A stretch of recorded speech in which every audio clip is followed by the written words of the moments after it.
vous proposons ce soir de revenir sur les événements marquants de l'actualité judiciaire. Une rétrospective préparée par Samtin Naouri. Dès l'entame de l'année 2021, le tribunal rejetait la demande de remise en liberté formulée par Thierry Barbian et Marc Ramel.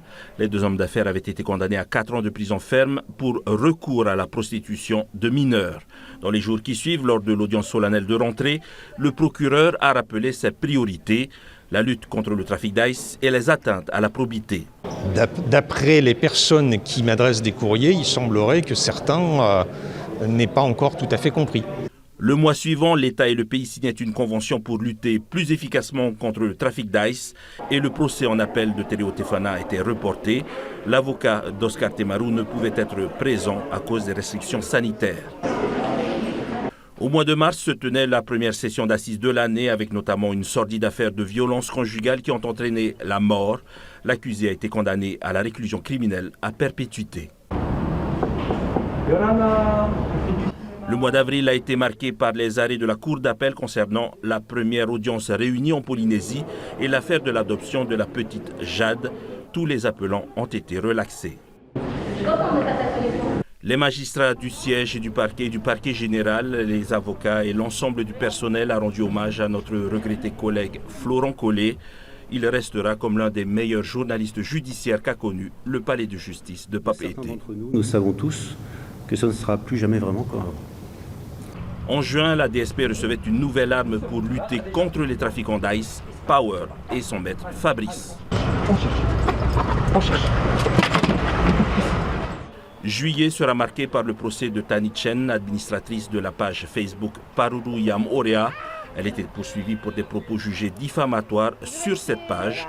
Elle a été relaxée, mais cette affaire marque la multiplication des procédures suite à des propos tenus sur les réseaux sociaux. Au mois d'août, 4 individus étaient interpellés pour l'importation de 9 kilos d'ice dissimulés dans leurs bagages.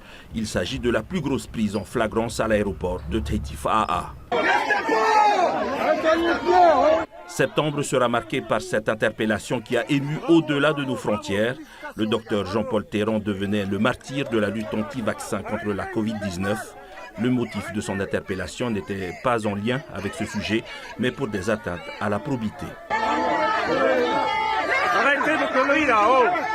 Le même mois, ces images faisaient le tour des réseaux sociaux au Fénois.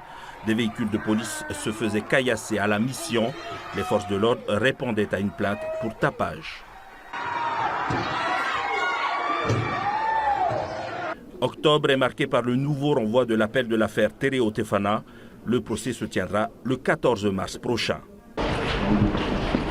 En novembre, un groupe de personnes était interpellé pour trafic d'ice et fait marquant, 2 armes à feu ont été saisies durant les perquisitions. En décembre, ces images diffusées sur les réseaux sociaux montrent l'homme d'affaires Thierry Barbian participant à une fête en métropole. Plus tôt, il a été remis en liberté et placé sous bracelet électronique. Cette mesure a été suspendue pour lui permettre d'accompagner son fils en métropole pour des raisons médicales.